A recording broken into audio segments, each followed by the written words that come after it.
Assalamualaikum warahmatullahi wabarakatuh. Selamat datang di Jeddah Kampus Himakom Unum Blitar dalam mencari informasi di luar kampus.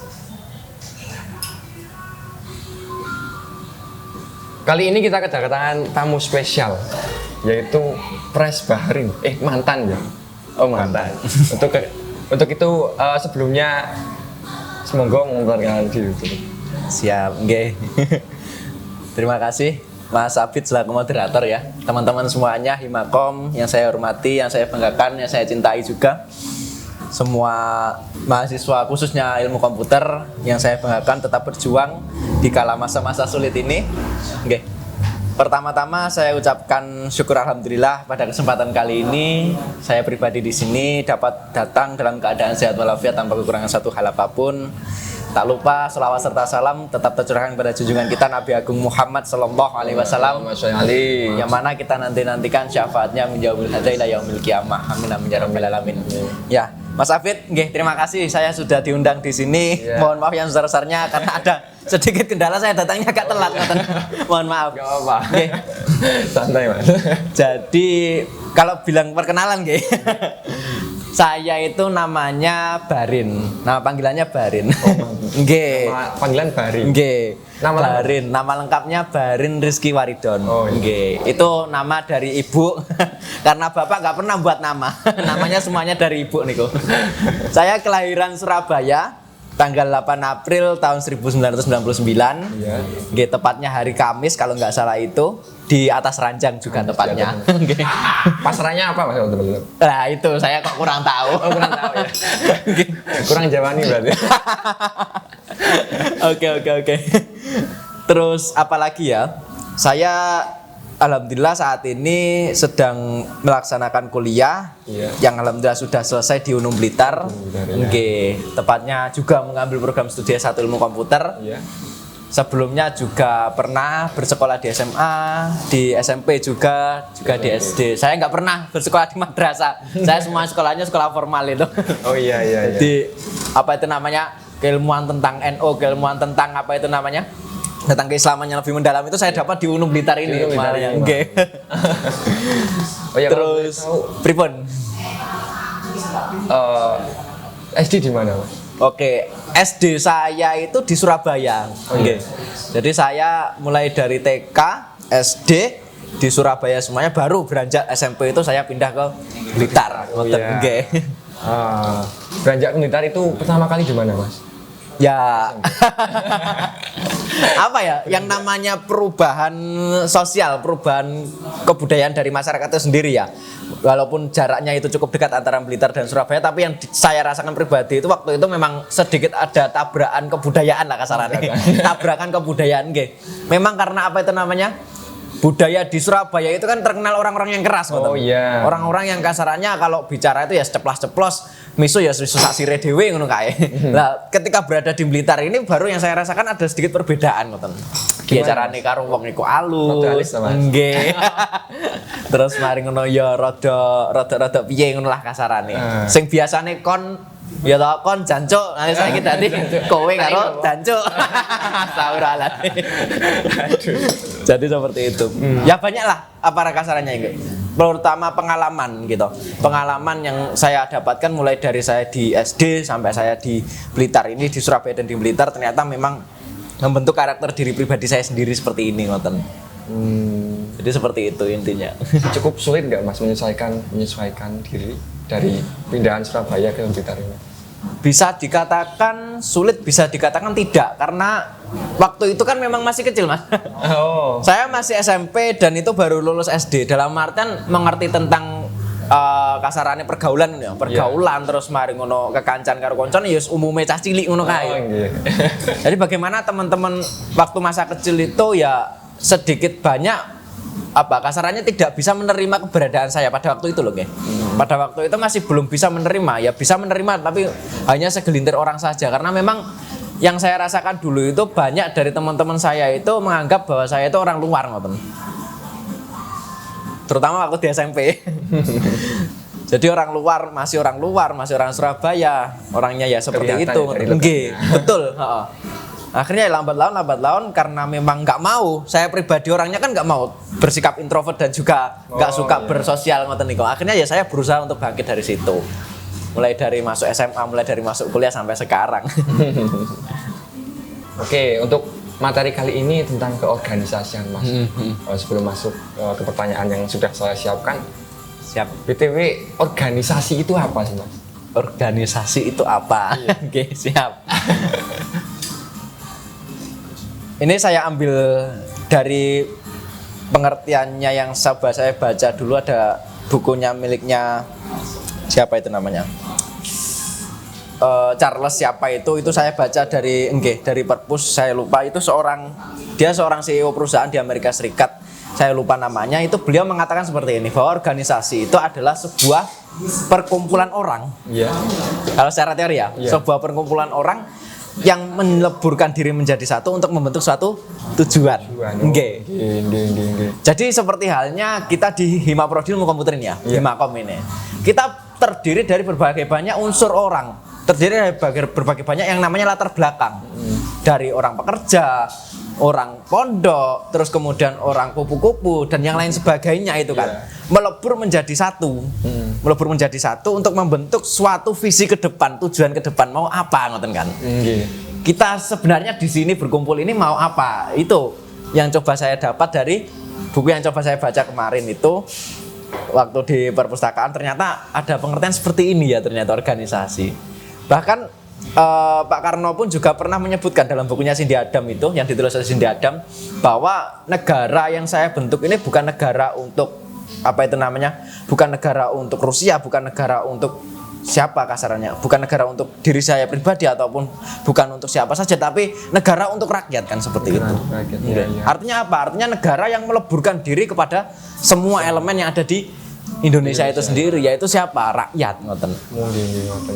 Artinya kalau dari pemahaman saya adalah organisasi itu sebuah wadah yang mana tempatnya berbagai macam latar belakang orang yang melebur menjadi satu. Yang nantinya orang-orang yang melebur jadi satu ini punya tujuan, ngoten loh. Tujuannya apalah itu yang namanya organisasi. Ngoten. Oh iya.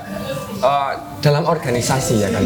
Itu kan meleburkan banyak orang. Betul. Nah, untuk menyatukan pikiran orang-orang tersebut kan pastinya susah ya.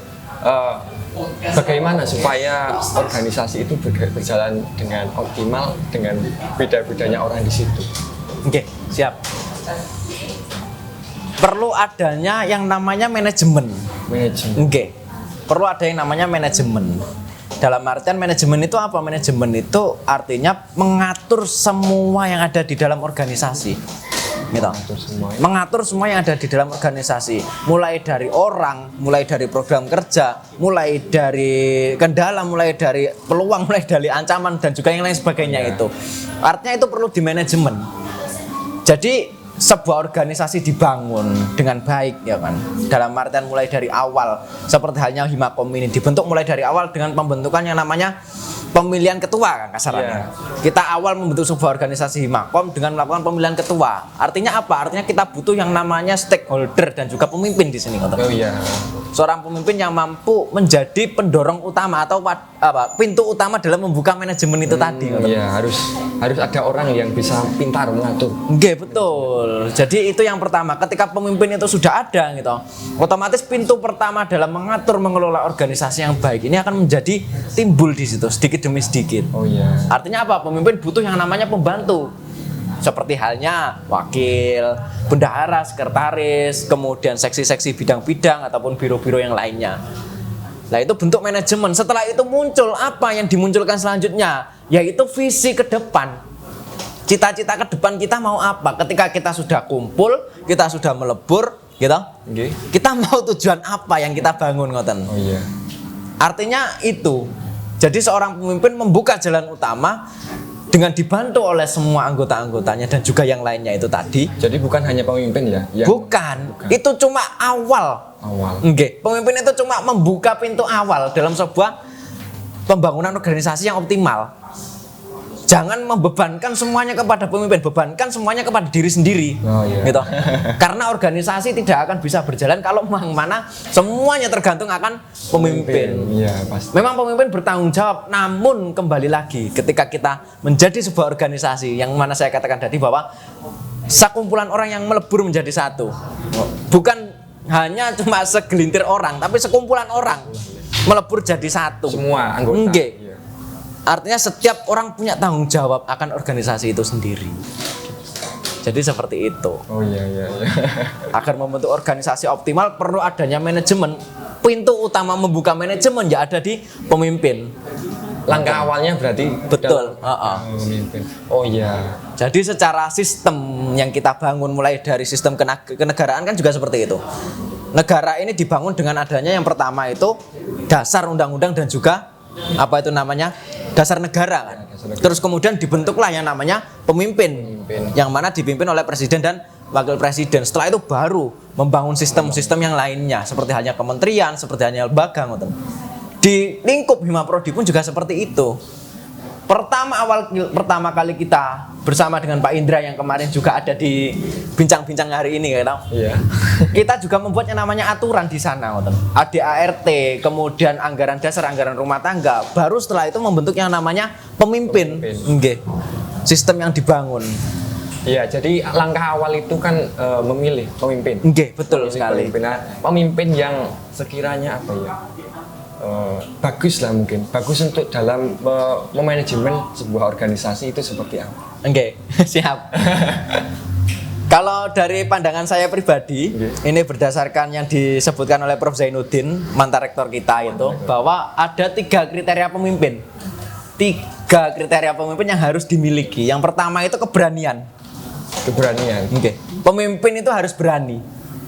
Dalam artian berani apa? Berani mengambil resiko dan berani mengambil tanggung jawab. Berani menghadapi yang berbagai macam kasarannya gempuran dari manapun. Iya. Yang kedua adalah kemapanan. Kemapanan. Betul. Dalam hal apa itu? Pemimpin harus kuat dalam artian ekonomi, dalam artian mental, dalam artian segalanya. Segalanya. Oke. Yang saya maksudkan kemapanan itu di situ. Jadi pemimpin yang mana mapan dalam ekonomi, finansial, pikiran, mental. Oh iya. Itu yang perlu dalam artian pemimpin untuk saat ini. Saya tertarik dengan itu, Mas. Mapan. Mapan itu fungsinya untuk apa? Maksudnya kok harus mapan itu gimana maksudnya? Oke, siap. Jadi ada apa kasarannya? Pengertian yang bisa saya ambil gitu dari Prof. Zainuddin sendiri yang mana menyebutkan butuh wong mapan, Mas. Jadi pemimpin itu ya wani ya mapan. Soalnya apa? Soalnya ngene. Berkehidupan di Indonesia tak lepas akan adanya yang namanya kebutuhan. Bahkan di organisasi pun juga butuh. Kayak ngene iki mesti butuh ngopi, butuh nyewa nggen, butuh nyewa kamera ngono kan. Butuh gawe mangane kanca-kanca. Lah itu kalau pemimpinnya dalam artian tidak memiliki kemapanan yo bingung. Oh iya, istilahnya untuk mengayomi. Betul, nggih. Dalam artian menjalankan program, terus kemudian ngajak konco-koncone, wis ayo rene ngono, tak bayari kan enak wae pemimpin ngono. Dia Pak Cis, kita semangat ngono lho. Jadi ketika 2 kriteria ini ya, kurang 1 tadi. 2 kriteria ini cukup, yaitu berani dan juga mapan. Insya Allah semuanya akan tercover ngoten lho. Oh, okay. Ditambah satu lagi, yaitu jaringan. Okay. Jadi keberanian, kemapanan dan juga jaringan ini dibutuhkan untuk pemimpin yang ideal. Jaringan yang seperti apa, Mas? Dalam artian jaringan itu mampu untuk membuka line-line yang tercover di masyarakat, terutama seperti ini. Ketika kita butuhnya namanya tempat untuk kegiatan. Iya. Ketika kita yang butuhnya namanya tempat untuk kegiatan, kita butuh yang namanya jaringan. Oh, aku kenal kono loh. Oh, aku kenal kono loh ngono. Wis tak cover ae perkara ngene ngono. Sound system aku kenal wong iki ngono. Itu dalam artian kecil. Kalau kita dalam artian besar, kita bisa memanfaatkan yang namanya jaringan-jaringan di pemerintah. Program BLT gitu, program bansos ataupun program-program yang lain. Ketika kita memiliki jaringan di sana, kita mampu untuk mengcover dalam artian wis kene tak ayahane aku mampu ngono.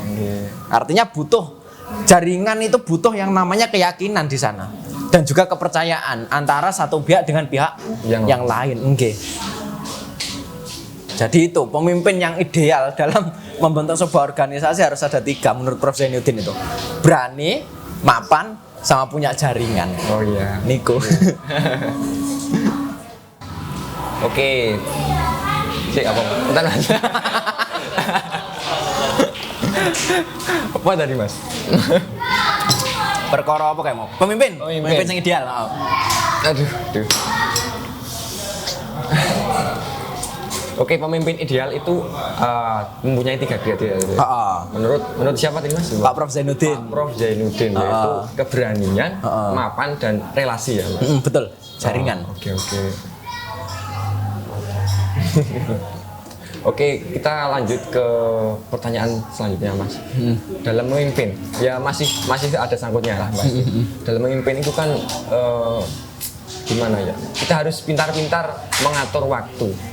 Terus kita kan juga ada tanggungan kuliah, akademik dan organisasi Bu. Gimana cara kita mengaturnya Mas supaya nggak bentrok lah istilahnya? Yang pertama gitu, sebagai seorang organisatoris harus siap.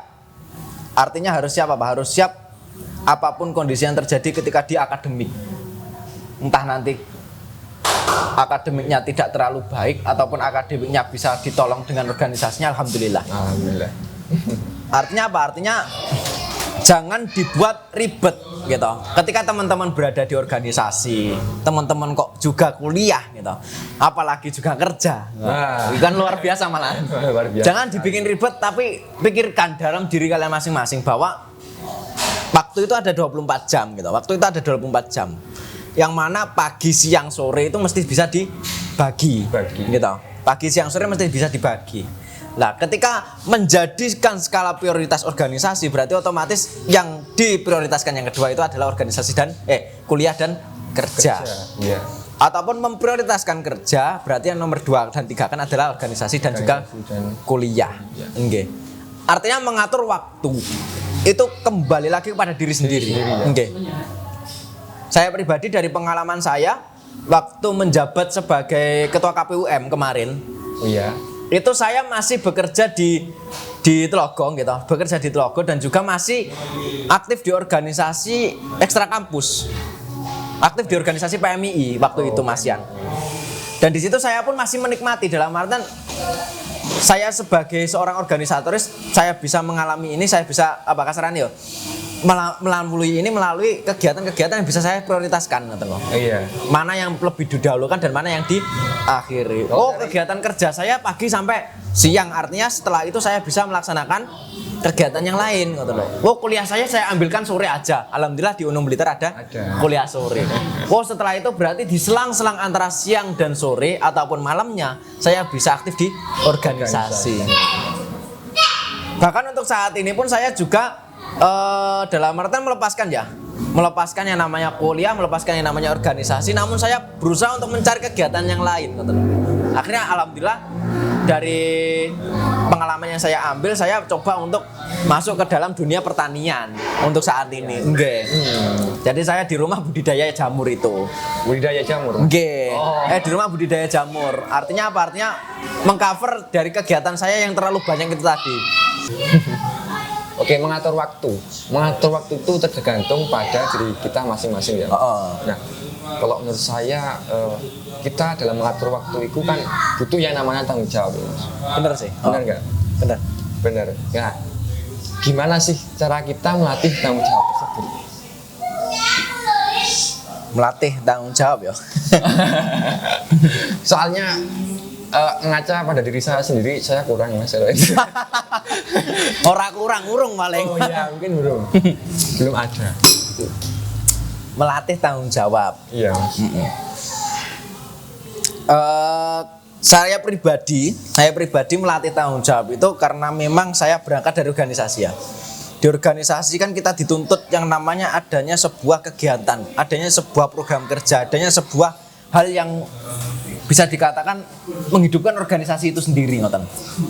Jadi dari situlah yang mana motivasi untuk menimbulkan tanggung jawab, ngoten loh. Iya. Artinya ada yang harus saya tuntaskan di sini. Ada sesuatu yang harus saya berikan untuk teman-teman. Artinya sebuah kegiatan ataupun hal yang lain. Nah, dari situlah muncul yang namanya sebuah tanggung jawab. Oh iya, saat ini di Himakom masih kosong kegiatan. Ayo kita buat kegiatan. Artinya kan di situ muncul yang namanya tanggung jawab. Iya. Oh gitu. Jadi ada sesuatu hal yang memotivasi dirimu, terutama teman-teman Himakom ya kan, khususnya. Itu bagaimana memunculkan motivasi itu terhadap diri sendiri. Semisal di rumah ada sebuah kegiatan dalam artian membantu orang tua gitu. Iya. Kayak toh nyapu, ngepel, umbah-umbah dan yang lain sebagainya lah. Kalau itu tidak dimunculkan motivasi dari diri sendiri, ya itu tidak akan terlaksana. Dalam artian tanggung jawab ya tanggung jawab, tapi ada tingkat di atasnya tanggung jawab, itu istiqomah. Istiqomah. Atau bisa dikatakan istiqomah itu dasar dari tanggung jawab itu sendiri. Ketika muncul yang namanya terus menerus, muncul yang namanya berurutan gitu, berpola, beristiqomah itu tadi, insya Allah tanggung jawab itu akan muncul dengan sendirinya. Semisal sama di organisasi Himakom ini, setiap ada rapat sama datang, setiap ada rapat sama hadir di sana. Artinya berusaha untuk istiqomah lah aku lah. Sapa ngerti iso oleh tanggung jawab dan iso oleh ilmu lah kasarannya. Iya. Neng Himakom ini. Dan itu akan setara sendirinya insya Allah akan memunculkan gitu. Memunculkan tanggung jawab itu. Nggih, memunculkan tanggung jawab itu sendiri. Dan ketika sudah dipandang teman-teman, oh ini orang yang bertanggung jawab, insya Allah sama akan diberikan tanggung jawab yang lebih. Oh iya gitu. Bisa juga dipasrahkan teman-teman untuk menghandle seperti halnya kegiatan sebagai moderator ini. Bisa juga dihandle untuk kegiatan ketua ataupun hal yang lainnya. Itu berangkat dari istiqomah sampeyan iku tadi ngoten. Simple namun apa ya? Simple tapi emas ngono lek ngarani. Istiqomah tadi. Simple tapi wangel lho. Aku barang ya ora iso. Aku barang ya ora iso sean. Tapi berusaha, tapi berusaha. Walaupun kita memang bukan manusia yang sempurna, tapi kita berusaha untuk menjadi sempurna. Iya. Dikala kita istiqomah itu tadi mesti muncul yang namanya kesalahan. Tapi kesalahan itu yang menjadikan diri kita menjadi tahu, ngoten loh. Jangan sampai kita tidak mengalami, tidak menjalankan istiqomah itu tadi, tidak bertanggung jawab itu tadi. Gitu. Jadi itu yang bisa saya rasakan, ngoten.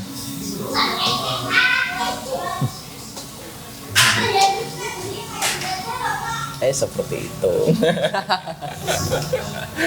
Alhamdulillah. Santai toh. Oh, break. Kalau tanya lagi, break sholat. Oh iya, siap. Apa ya? Enggak. Tadi apa Mas? Saya mau sik perkara tanggung Tentang jawab. kesalahan tadi apa? Apa nih? Kesalahan. Iya. Wow. Orang itu dibentuk. Kalau aku pribadi ya, aku sampai di sini tuh dibentuk atas dasar kesalahan-kesalahanku. Gitu loh. Banyak kesalahan sing wis tak lakukan akhirnya membentuk diriku untuk seperti ini, gitu loh. Itu moto samanya. Bahkan di situ pun tak iling-iling ngau salah. Ket aku salah menjalankan organisasi mulai dari SMA sampai sekarang aku ingat, gitu loh. Dan itu memang cara jalanin jaku lah kasarannya. Jalanin jaku ngelakoni organisasi gue. Bahkan sampai dihukum aku ya tahu ya. Dalam artian dihukum secara sosial loh ya. Dihukum secara sosial. Dihukum secara sosial itu artinya Dikucilkan. ya bisa dikucilkan, disalahkan dari berbagai pihak, mulai dari pihak kampus sampai pihak teman-teman. Ya gue tak alami gitu loh. Menjadi diri sendiri sebatang kara ketika di organisasi itu wis tahu kan. Tanggung jawab ditekankan sama tok gitu. Ya karena muncul dari kesalahan itu tadi. Artinya saya salah sendiri gitu loh. Saya kurang merangkul anggotanya atau gimana? Bisa dikatakan lebih dari itu gitu.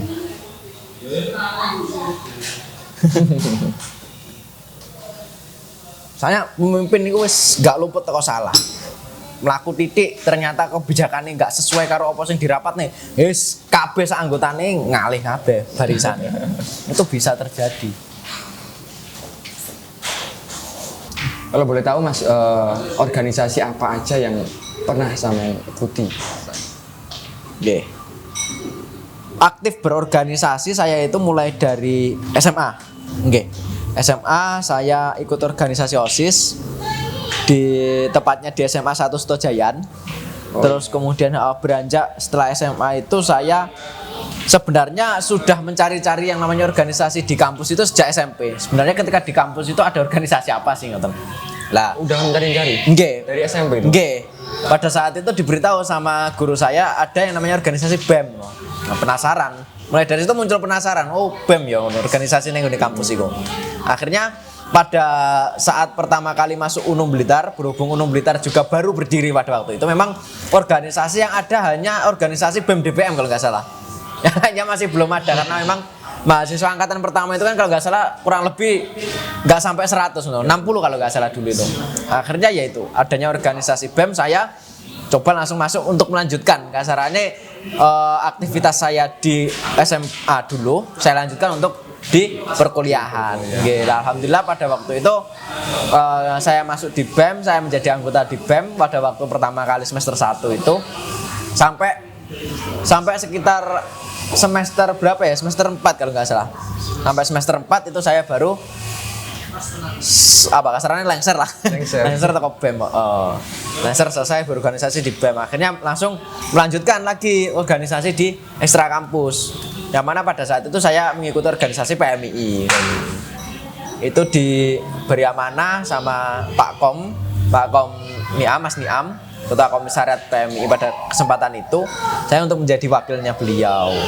Terus setelah itu ada sebuah organisasi yang dalam artian organisasi apa ya, bisa dikatakan insidental. Muncul ketika dibutuhkan, yaitu KPU mahasiswa itu. Akhirnya saya coba mendaftar untuk apa itu namanya masuk di KPUM, alhamdulillah kok juga bisa masuk. Nggih. Akhirnya yaitu berangkat dari organisasi waktu di SMA sampai sekarang kuliah ini ya itu tetap yang mana tidak berkutik jauh dari yang namanya organisasi ngoten. Kuliah organisasi, sekolah organisasi. Memang bisa dikatakan hidupnya saya itu sendiri gitu. Hidupnya saya, terus kemudian bagaimana saya merasakan hidup yang sebenarnya melalui passion saya gitu. Terutama karakter saya pribadi itu ya munculnya di organisasi itu sendiri. Apapun itu. Jadi secara sejarah seperti itu. Ketertarikan Anda, ketertarikan sampean, itu kan kepada organisasi dari SMP ya, Mas? Betul. Sampai sekarang masih. Masih tertarik. Itu mungkin ada kesan yang tak pernah terlupakan mungkin kan? Nggih. Siap. Yang pasti pada saat dulu waktu SMA. Waktu SMA itu kan sebagai siswa baru ya. Siswa baru kelas berapa? Kalau SMA itu kelas 7. Kelas 7. Kelas 9 ya.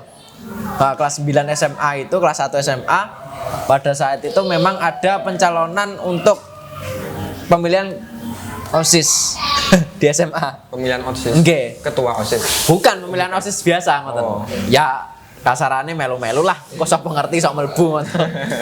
Memang sedari awal diri saya pribadi itu pengen menepis yang namanya stigma negatif dari teman-teman semuanya. Saya berangkat dari SMP Sultan Agung, yang mana SMP Sultan Agung kan SMP yang terbelakang. Oh iya. SMP yang memang dikatakan bisa SMP yang nggak terlalu bagus lah. Pasarannya gone berandal, gone wong-wong sing nggak genah ngono kae. Nggih. Ya saya nggak terima no, sebagai seorang siswa SMP Sultan Agung, alumni Sultan Agung, wah, aku kok dingerekne ngono loh. Bahkan guru saya pribadi itu juga kasarnya memandang sebelah mata. Kowe lulusan Sultan Agung to, Le? Nggih, Pak, kalau lulusan Sultan Agung ngoten. Akhirnya pada kesempatan itu alhamdulillah kok mulai dari proses seleksi awal gitu. Lolos seleksi tahap 2 juga lolos sampai pada akhirnya ada seleksi yang namanya seleksi orasi. Seleksi orasi untuk pemilihan ketua OSIS. Kulo kaget ngoten. Loh, masa aku tenan diceluk iki ngoten. Masa tenan aku diceluk ngoten. Akhirnya betul pada saat itu kalau nggak salah hari Senin pada saat setelah upacara itu ada 5 orang. 5 orang. Nggih, 5 orang. Yang mana 3 orang kelas 11 sama 2 orang kelas 10, kelas 9. Maksudnya seangkatan saya kelas 1 SMA itu. 2 orang itu yang mana dipanggil untuk maju untuk berorasi untuk mencalonkan diri sebagai ketua OSIS. Lah kok dilala kok yo menang ngono. Lah kok dilala pas waya pemilihan, pas waya coblosan iku kok kula menang ngono. Kula menang ngalahne kanca-kanca kabeh kayak mau. Dan luar biasa darinku kok sik kelas 1 kok wani-wanine karo kelas 2 ngono. Tapi memang pada saat itu memang paling berkesan, pengalaman paling berkesan ketika saya masuk di organisasi. Oh ternyata seperti ini ya, hiruk pikuk yang namanya apa kasarannya budaya berdemokrasi itu pilihan terus kemudian dipilih kemudian menang itu tadi sampai pada akhirnya saya masuk ke dalam tahap yang kedua gitu. Tahap yang kedua bagaimana organisasi di KPUM itu sendiri itu organisasi yang sangat besar besar dalam artian tantangan, besar dalam artian hambatannya juga jadi itulah yang paling berkesan dari menurut saya pribadi di organisasi.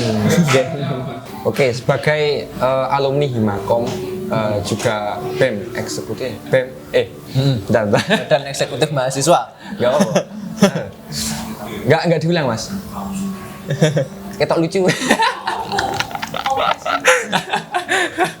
Oke, sebagai alumni Himakom, BEM bahkan Presma ya, Mas. Apa ya?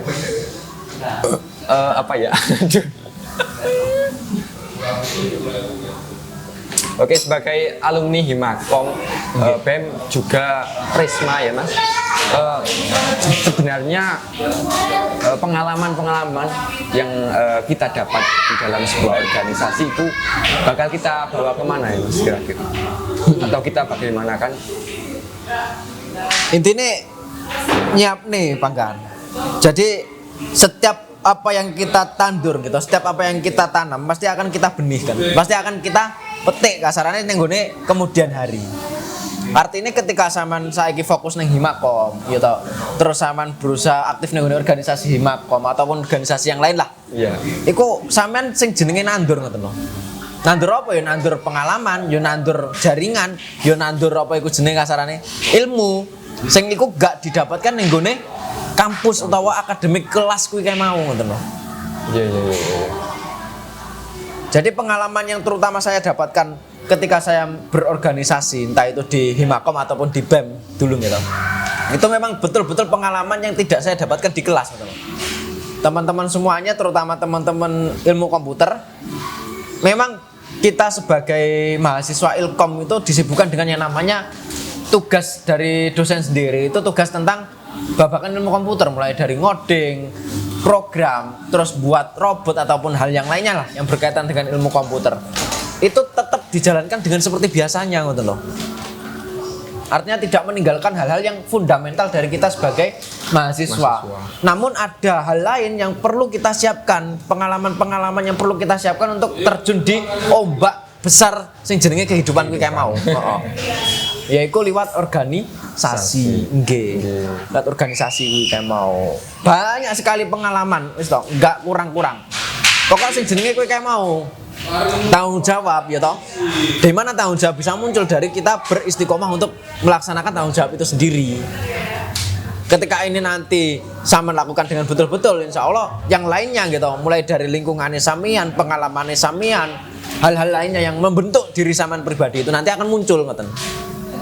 Itu secara tidak sengaja hadir melalui apa kasarannya lewat perantara koncone sampean atau lewat sebuah kegiatan yang sama lakukan seperti ini dalam artian siapa nyangka gitu saya bisa datang ke sini ketemu sama Mas Hasan gitu terus kali konco-konco yang kini bareng gitu sharing-sharing masalah perkais masalah kampus perkais organisasi kan bisa dikatakan ini sebuah ketidaksengajaan yang mana kita berusaha untuk mencari itu berusaha untuk mengejar itu melalui organisasi. Jadi itulah yang perlu kita ambil dari organisasi itu sendiri. Pengalaman itu datang dengan sendirinya ketika kita mau berjuang, bertanggung jawab dan juga istiqomah.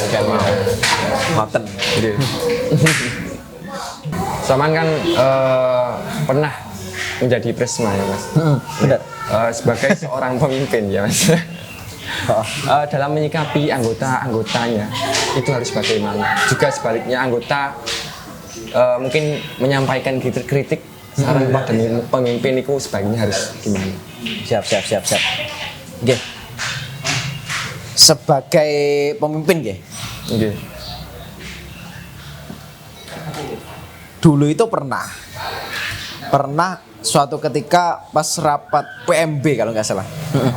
Rapat penerimaan mahasiswa baru itu kan saya bersama teman-teman dari DPM, teman-teman dari organisasi Hima juga yang mana saat itu memang kita kolaborasi untuk menyukseskan yang namanya satu kegiatan PMB. Namun pada suatu ketika itu saya ketika rapat itu nyeletuk dalam artian apa yang saya celetukkan itu tidak sesuai dengan apa yang dirapatkan sebelumnya sama teman-teman BEM. Wah, luar biasa itu. Dalam artian gejolak yang terjadi di internal BEM itu sendiri, terus kemudian saya sebagai pimpinan di situ dianggap tidak mengayomi konco-konco gitu. Terus kemudian dalam hal yang lainnya kasarannya tidak sesuai dengan kebijakan yang di awal, wis rowener lah pokoknya. Jadi memang kekuatan dari seorang pemimpin itu adalah anggota. Kekuatan dari seorang pemimpin itu adalah anggota. Anggota itu adalah sumber kekuatan dari seorang pemimpin. Jadi kalau semisal kita di organisasi manapun gitu, di organisasi manapun, entah itu organisasi yang bersifat intra ekstra ataupun organisasi di tingkat Himaprodi ataupun di tingkat universitas, ketika pemimpin itu memiliki kebijakan dan pemimpin itu yang dikatakan saya tadi ada 3 kriteria itu tadi gitu. Berani, terus apa ikut jenenge mapan dan juga punya jaringan gitu. Membentuk sebuah organisasi yang dalam artian kehidupannya itu menjadi lebih baik gitu. Kehidupan organisasinya itu sendiri loh gitu. Itu saya rasa tidak akan menjadi sebuah masalah yang besar. Karena kenapa? Karena seorang pemimpin itu pasti tidak lepas dengan yang namanya ngarani itu sebuah effort, usaha yang lebih dari antara anggota-anggotanya. Entah itu bisa dikatakan usaha terkait bagaimana dia mencari proposal, ngidene proposal, ataupun hal yang lainnya berkaitan dengan apapun itulah kegiatan di dalam sebuah internal kampus, internal organisasi itu sendiri. Mesti seorang pemimpin itu memiliki effort yang lebih, dalam artian usaha yang dia lakukan mesti lebih. Dan itu kadang-kadang kita sebagai anggota itu tidak mengetahui akan hal itu, Anggota cuma terima gitu, bahkan bukan tinggal terima, tapi apa yang dilakukan seorang pemimpin di belakang itu kita tidak pernah tahu, Oh iya. Dan pemimpin itu mesti mengerti akan semua hal, Anggotane sing koyo piye, terus mari ngono pimpinane sing koyo piye, terus mari partnere koyo piye, pemimpin mesti ngerti ngono. Dan ketika pemimpin itu tahu, otomatis dia mau melakukan seperti hal apapun gitu. Berkomunikasi ataupun berinteraksi seperti apapun, insya Allah dia bisa kasarane nyuksesno apa sing dia inginkan. Dan satu hal lagi, suatu organisasi itu nggak akan pernah bisa menjadi sukses kalau tidak punya cita-cita di sana, nggak punya kasarannya tujuan. Jadi sosok yang paling utama untuk mengembalikan tujuan itu sendiri itu adalah pemimpin. Sosok yang membangun cita-cita di dalam organisasi itu sendiri adalah pemimpin. Artinya apa? Oh iya, pasti ini organisasi Himakom apik kan ngono. Intinya kan itu. Himakom bakal apik ocah ngono. Walaupun kita berbagai banyak masalah. Artinya itu kan membentuk sebuah cita-cita di dalamnya ngono. Bukan hanya sekedar hal-hal yang berkaitan dengan teknis ataupun lapangan ngoten. Namun hati yang dibentuk di situ. Jadi seperti itu. Oh, jadi sesama anggota, mungkin pengurus juga itu harus saling mengerti ya, harus sama. Intinya seperti itu. Ya? Betul. Baik, untuk mungkin pertanyaan terakhir atau mungkin closing statement lah mungkin dari Mas Bakti, pesan dan saran mungkin untuk kita yang ada di sini mungkin, bahkan untuk seluruh mahasiswa Himakom, Gunung Blitar Mas. Jadi kalau bisa saya closing kan ada di dalam Al-Quran itu namanya surat Ali Imran ayat 10. Kalau nggak salah artinya itu begini. Semua orang yang berjuang dalam kebaikan itu harus menerima dua hal. Yaitu dibenci oleh semua orang dan juga dicintai oleh semua orang. Artinya apa? Artinya teman-teman semua di sini, sahabat-sahabat semua di sini, teman-teman Himakom semua di sini adalah orang-orang yang berjuang dalam kebaikan itu sendiri. Berjuang dalam artian bagaimana diri sendiri ataupun orang lain ini bisa bermanfaat, ngoten kan? Nah, disitulah teman-teman semuanya harus siap menghadapi yang namanya dibenci oleh semua orang dan juga disenangi oleh semua orang itu tadi. Namun yang menjadi landasan kita bersama adalah bahwa jangan sampai sebuah organisasi itu dijadikan sebagai ladang untuk mencari uang. Itu yang pertama. Memang benar organisasi itu adalah tempat untuk kita dalam artian belajar untuk ya kasarannya golek duit iso, golek ilmu iso, golek apapun ya iso. Namun ya kembali lagi ketika kita berada di sebuah organisasi, kita niatkan diri kita untuk berjuang, gitu. Kita niatkan diri kita untuk berjuang, otomatis apa ya kasarannya sing digolek iku malah udah duit, tapi sing digolek iku kekompakan dan juga kebersamaan yang kita bangun. Ya, untuk mencapai cita-cita. Betul, heeh. Kasarannya konco-konco iso akur, konco-konco iso bareng-bareng ini wah luar biasa. Kasarannya bisa dikatakan itulah sebuah nikmat ketika kita berorganisasi. Hasil namanya kita berorganisasi. Jadi itu yang bisa saya katakan. Jadi organisasi itu wadah untuk semua teman-teman bereksplor, belajar dan juga bagaimana berproses untuk menjadi seorang yang berjuang untuk semuanya. Ketika berjuang untuk semuanya harus siap menghadapi yang namanya dibenci dan juga dicintai oleh orang. Dan ketika itu menjadi sebuah landasan teman-teman semuanya, maka teman-teman akan siap yang namanya menghadapi berbagai tantangan. Teman-teman semuanya mesti siap kasarannya, alah masalah ini gampang diselesaikan. Alah masalah baterai entek, kamerane gampang, ade sok golek baterai liyane karo ces-cesan ya. Alah masalah duit gampang, dosen-dosennya dhewe ya padha sugih. Akeh alumni sing wis kerja ngono. Jadi itulah yang perlu kita bangun bersama. Sebuah organisasi yang mana kehidupannya itu kehidupan yang berasaskan atas tanggung jawab, berjuang dan juga kekeluargaan ngoten. Oh iya. Saya rasa seperti itu. Oke. Ya pun Mas, matur suwun. Nggih, sami-sami matur suwun sangat. Sudah sampai sini meluangkan waktu untuk kita semua. Nggih, alhamdulillah. Terima kasih. Siap-siap. Sukses terus kanca-kanca. Nggih. Oke, terima kasih kepada narasumber yang telah meluangkan waktunya datang kemari. Tetap stay tune di Jeda Kampus berikutnya. Billahi taufik wal hidayah. Wassalamualaikum warahmatullahi wabarakatuh. Salam Salam sobat coding.